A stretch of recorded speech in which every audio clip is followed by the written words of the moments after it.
The store was a small local shop in the heart of a busy town. It had a welcoming atmosphere, with shelves lined with everything from household items to snacks and clothes. Regular customers knew the place well, often stopping by for their weekly shopping, while tourists popped in to grab something before heading back home. The store wasn't huge, but it had its loyal crowd, and everyone knew it by name. The manager, Brian, was a man in his late 30s. He had been with the store for years, slowly working his way up to his current position.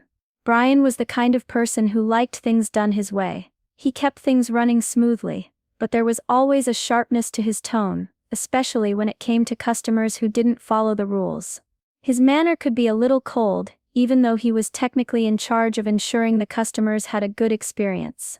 Most of the staff respected him, but it wasn't uncommon for them to feel uncomfortable around him. His no-nonsense attitude kept things efficient, but it sometimes left little room for kindness. Everyone knew the store ran well under his management, but it wasn't exactly the warmest place to shop. It was a quiet Wednesday afternoon when Mrs. Anderson walked into the store. She was in her early 70s, with silver hair neatly pinned back and glasses perched on the edge of her nose. She moved slowly, her cane tapping rhythmically against the floor with each step. Her face was soft but weathered, with kind eyes that had seen a lifetime of experiences. Mrs. Anderson wasn't a regular customer, but she'd been in a few times before. She wasn't one for rushing. She would wander through the aisles, taking her time, comparing prices, and looking for just the right things. On this particular day, she was searching for a few groceries and some toiletries. She smiled gently at the young woman behind the counter, who returned the smile with a nod. She made her way to the canned goods aisle, her hands carefully picking up a few items and placing them in her basket. As she moved, she had to stop occasionally to catch her breath. It wasn't uncommon for her to take short breaks, resting her hand on the edge of a shelf or leaning slightly on her cane. She wasn't causing any trouble, just going about her shopping like any other customer, but her pace was slower than most. In the background, Brian watched her from behind the counter, glancing at his watch impatiently. He didn't seem bothered by her presence, but he was certainly aware of how much time she was taking. As Mrs. Anderson reached the front of the store, she noticed she was the only one left in the aisle. She had been taking her time, but she wasn't aware of how quickly the clock was ticking. She began to head toward the checkout counter with a full basket, her steps slow but steady. Just as she neared the front of the store, she noticed Brian watching her from behind the counter. His expression was neutral, but there was a hint of impatience in his eyes. Brian had been keeping track of the time, and now he couldn't help but feel frustrated. The store wasn't particularly busy, but he didn't like when customers lingered too long. He believed in efficiency, getting customers in and out as quickly as possible. Mrs. Anderson's slow pace was starting to annoy him. As she approached the counter, he could feel his irritation rising. "Excuse me, ma'am," he called out sharply. "I'm going to have to ask you to hurry up. We're closing soon, and I can't have you holding up the line like this."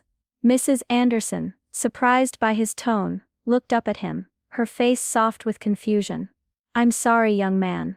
I'm just finishing up," she said, her voice gentle and respectful. But Brian wasn't in the mood for apologies.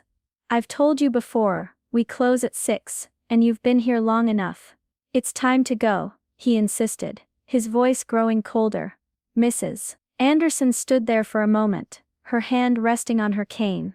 She blinked, taken aback by his words. She had never been treated like this before. Without saying another word, she slowly turned and made her way toward the door, feeling a sting of embarrassment as she left.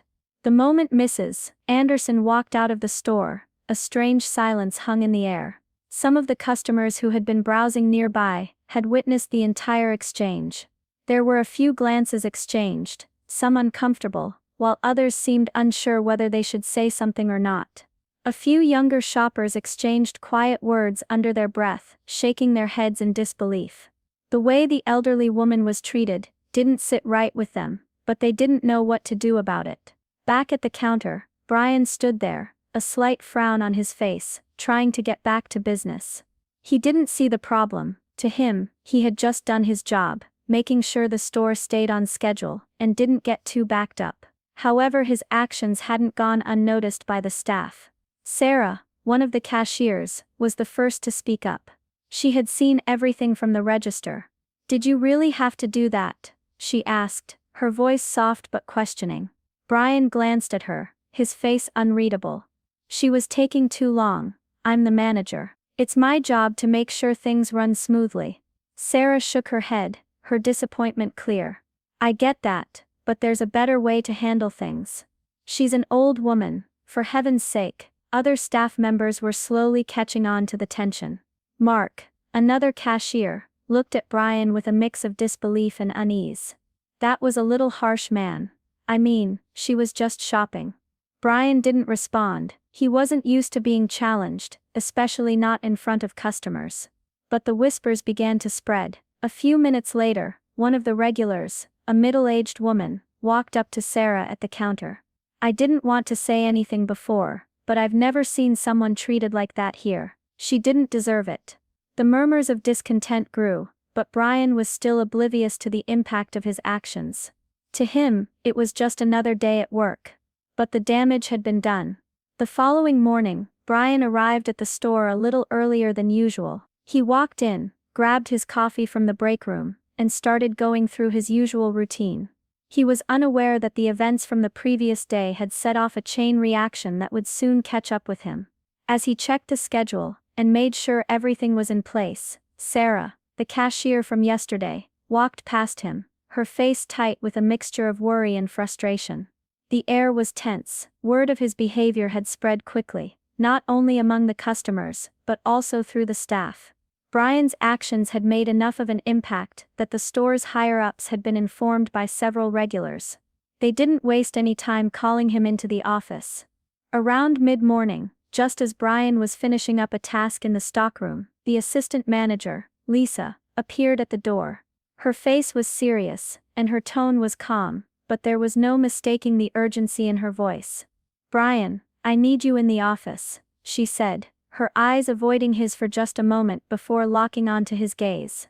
"Is everything okay?" Brian asked, sensing the change in the air. Lisa nodded curtly. "Please just come with me." As they walked toward the office, Brian's stomach tightened. He hadn't had a meeting like this in a long time. Inside the small office, the store manager, John, was already sitting at his desk, the phone beside him still buzzing. Brian took a seat, trying to steady his nerves. He had no idea what was about to happen. John didn't waste any time. "We need to talk about your behavior yesterday," he began. "And it's not a conversation I'm looking forward to." Brian sat across from John, his heart racing. He had been in trouble before, but this felt different. The quiet tone of John's voice made his stomach drop.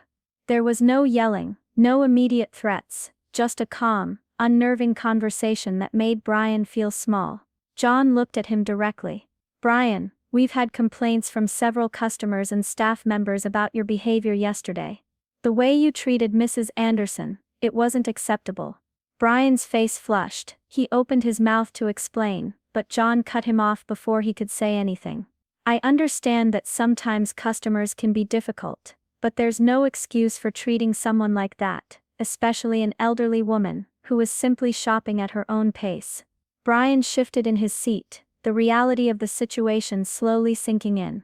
"I didn't mean to," he started, but John raised a hand, signaling that he didn't need an explanation. "You've been with us for a while, and we've always appreciated your hard work," John continued. "But this incident crosses a line. Customers should always feel respected in this store. We pride ourselves on the service we provide, and you've damaged that reputation." Brian's mouth went dry, as he finally understood what was happening. "Are you saying," he asked, trailing off. John nodded. "I'm afraid I have no choice. You're being let go, effective immediately." There was a heavy silence in the room. Brian sat frozen, unable to fully process the words. He had always been the one in control, the one giving orders. Now, he was on the other side of the table, looking at the end of his position, his career, and the life he had built in the store. "You can collect your things," John said, his voice still calm, but now with a note of finality. The next day, Mrs. Anderson sat in her living room, sipping her tea, still feeling unsettled by the previous afternoon's events. She had always been a patient woman, but the way she had been treated at the store still stung. She couldn't help but think about it, replaying the encounter over and over in her mind. Her daughter Carol called that morning, and Mrs. Anderson found herself telling the story. "I was just doing my shopping," she began, her voice trembling slightly. "I didn't understand why he was so angry. I was slow, yes, but I was trying my best. I wasn't causing trouble." Carol listened intently, her heart sinking as she heard the pain in her mother's voice. "I'm so sorry, Mom. That's not how anyone should treat you." Mrs. Anderson sighed, shaking her head as she placed her cup back on the saucer. "I've never been a burden on anyone. I've spent my whole life taking care of others. And now, it's just hurtful. I never expected to be treated like that in a simple store." As she spoke, Mrs. Anderson felt a quiet anger rise within her, not just for herself, but for every elderly person who might have been treated the same way. She knew she was no longer as strong as she used to be, but she still deserved respect. Her daughter promised to help, but Mrs. Anderson knew she didn't need any help to know that what happened was wrong. She just hoped others would see it too. Brian's actions had consequences far beyond what he could have anticipated. As the days passed, the incident with Mrs. Anderson began to weigh on him. The firing was a blow to his ego, but even more so was the realization that his approach to managing the store had failed. He had always prided himself on being efficient, on keeping things running smoothly, but in his pursuit of productivity, he had lost sight of something far more important: respect. What Brian didn't fully grasp, until the aftermath, was the power of empathy in customer service. The job wasn't just about making sure the store didn't get backed up, or that sales targets were met. It was about people. It was about treating everyone with kindness, regardless of their pace, their age, or their appearance. The customers weren't just numbers or problems to be solved. They were real people, with lives and feelings of their own.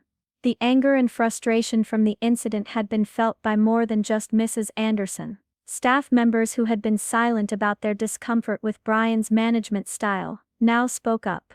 They too felt that they had been working under a leader who valued efficiency over kindness.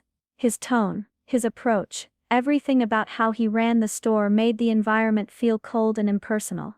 The community's response to the incident also added fuel to the fire. Regular customers who had seen the way Mrs. Anderson was treated felt angered by the lack of respect she was shown. It wasn't just about the store's reputation, it was about the way the elderly and vulnerable were sometimes overlooked and dismissed. Many felt that someone had to stand up for the way she had been treated.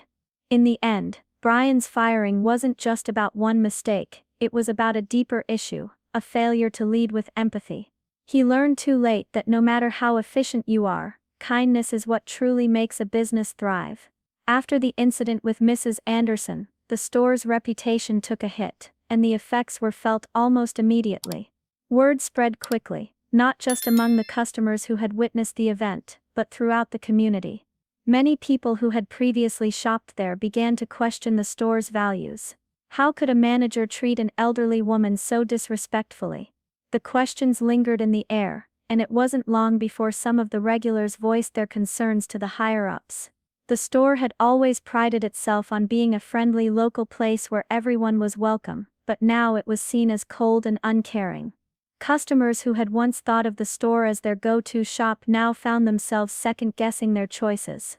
They felt uneasy, wondering if they too might be treated poorly, if they were ever in a vulnerable situation. To restore the store's reputation, the management had to act quickly. They issued a public apology, acknowledging the mistake and reassuring the community that such behavior would not be tolerated again. They also began implementing new training programs for all employees, emphasizing the importance of empathy, patience, and customer respect. Staff members, especially the newer ones, were encouraged to speak up if they felt anything was out of line. Despite the efforts to repair the damage, the store would never be quite the same. The incident had left a mark, and it would take time to rebuild the trust that had been lost. Yet the store's leadership had learned a crucial lesson: treating every customer with kindness was just as important as the bottom line.